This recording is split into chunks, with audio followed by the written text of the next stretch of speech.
Hello, and welcome to this week's episode of the Still Spinning Podcast. It is episode number 132.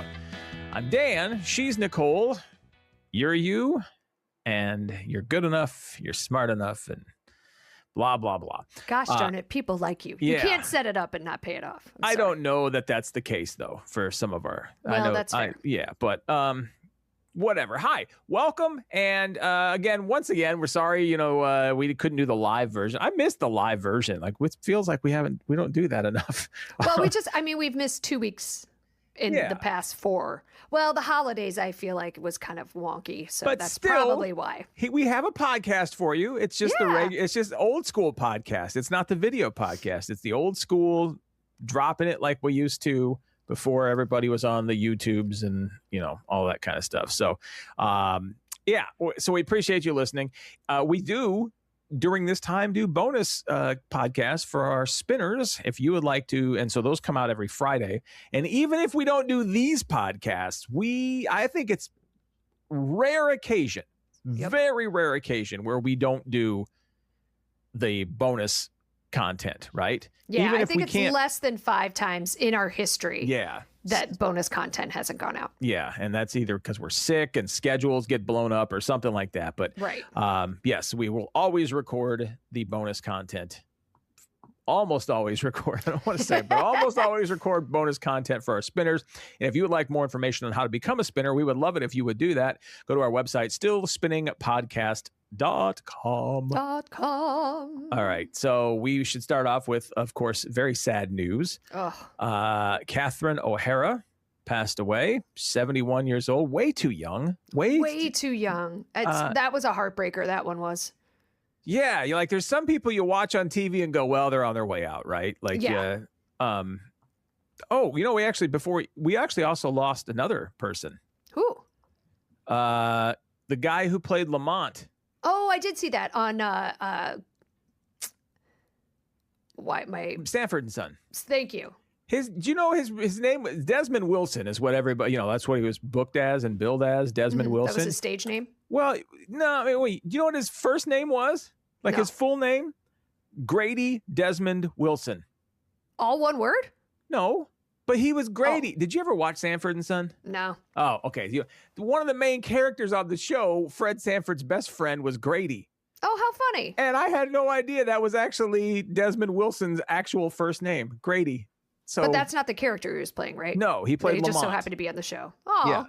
Yeah. And sometimes that happens, or sometimes that happens where the character's name is that actor's name too, and I always think that's got to be kind of a weird mind screw for them. But anyway, I just thought that was interesting. Grady. I'm like, wait, his name was Grady? How funny is that? Yeah. So, Catherine O'Hara, though, this was bad because I was I was a fake volunteer. I was sitting in a school on a very cold floor, getting fake shot at. Fun.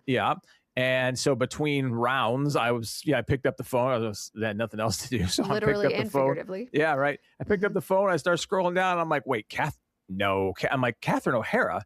That can't be Catherine O'Hara. Like the Catherine O'Hara. Like what happened? And then that was sad news.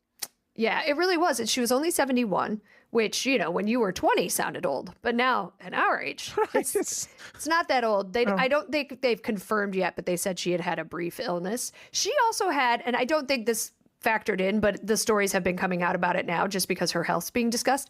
She had this very interesting condition where her heart is on the other side of her body. Yep. There's a name for it, but it's basically like her organs were reversed. I could tell you the name for it because I just had that story up a little bit ago. Yeah. And it was like really, and it's such a great Latin name for the disease that you're like, well, it pretty much says exactly what it is. But apparently 1 in every 10,000 people have it, which it seems more common than super rare to me. But 1 in 10,000 doesn't seem so rare. Yeah, you're right. That's what I'm saying. So no idea if that factored into whatever illness she was battling. But go ahead. Did you find it? I have the name of it. Yeah. It's called dextrocardia Situus inversus. So I mean, I guess that does make sense. Situated on the inverse side of where it's supposed to be. Yeah. Dextrocardia situus inversus. Well, the poor med students that would have had to try to find that heartbeat. Yeah. Sometimes they have a hard time. She would have found that funny, actually. She would have found that funny, actually. Yeah. And then go ahead. I'm sorry. No, you go. I was just gonna say all the videos that were coming out of her, and and all the like you read Eugene Levy, Daniel Levy's posts and everything, and her and Eugene Levy. I mean, I know that they were in a lot together because I mean, her best roles were when they were Waiting for Guffman. And A Mighty Wind. A Mighty Wind was fantastic. So good. That Home for Purim. Do you remember Home for Purim? No. Oh man, it was great. But what or was maybe that was the movie within one of the movies. Oh, they were shooting a movie. The Birds Have Eyes. That was good. It's just so. She was incredibly talented, and from everything I hear, just an incredibly wonderful person. But she was in so many influential pieces from our generation. Home Alone. Yeah, not a lot of stinkers in her resume. No, well, maybe, but those aren't the ones you know about. I went back did you look through? Yeah, there were a couple that probably weren't the greatest, but but they weren't panned. Everybody gets when you've been around that long, right? Sure. You've got a couple that you're like, oh, I should have done that. Yeah. I didn't see any on her list, which is pretty amazing. Beetlejuice. Yeah. Hugely popular in my upbringing. But her and Eugene Levy started together. They were at the Second City TV. in Canada. Toronto. Yeah, they were there together. They started together, and so I can't imagine how much that would sting for them, for the Levies. Yeah. But can you imagine that group of people with Eugene Levy, John Candy, Rick Moranis, Martin Short, that was the group, and Catherine O'Hara. Think about that. And then there were some other names of people you'd recognize, but I mean, those are the big ones. But it's just that was one group, and they used to do a show.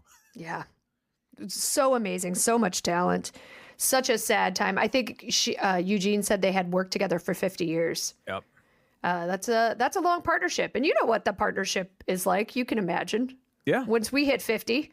Right, 50 years on our. That's going to be a miracle. We only have 30 more to go, I think. I think we're more than 20 though, right now. Oh God, are we? Yeah. Maybe 2005 is when we met. Was it? Mm-hmm. I'm usually really bad with numbers, but for some reason I remember that was the year I won the contest. It was 2005. 2005. We were on the air till 2007. Yeah. Woo. Long. What a year that was. Long. Yeah. What a long run we had. Yeah. Right.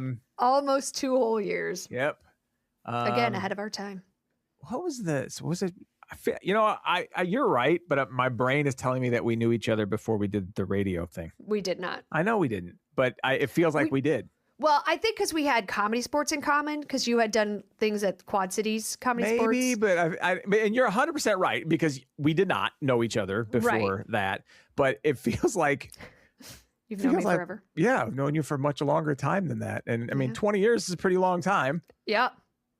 But still, 30 more years, and then 30 more years we would catch up to them. So anyway, that was such sad news. Yes. Thank you for giving me that perfect segue. Ketchup. You just said it and you didn't even realize. Nice. So Heinz, first off, let's talk about ketchup superiority. Heinz is by far the best ketchup. And if you don't have that opinion, you are just wrong. Yep. That's not a debate. No, here's the thing. I don't think anybody would argue Heinz is not there are some people who are okay with what's other ketchup or whatever. Ugh. Like there are some people who are okay and wouldn't notice it, but who would argue that there's a ketchup better than Heinz? Well, I don't know, but they've just launched a new product. It is 114 ounces of ketchup, everybody. What? That's right. Heinz is tapping into game day culture with a new product that takes the condiment bottle off the table entirely. The Heinz KegChup, KegChup, launches January 27th, so just launched this past week. It's a full-on ketchup keg, 19.5-inch, 10-pound dispenser designed to keep watch parties stocked through the final whistle. They teased the idea on Instagram last fall, and fans apparently had a lot of feedback saying how much they wanted this. Yeah. So now they're making real on it. It stands 2 feet tall. It holds 114 ounces of Heinz signature sauce and has an easy-to-use spigot that lets you pour directly onto your plates or into ramekins without squeezing, shaking, or waiting for the bottle to catch up.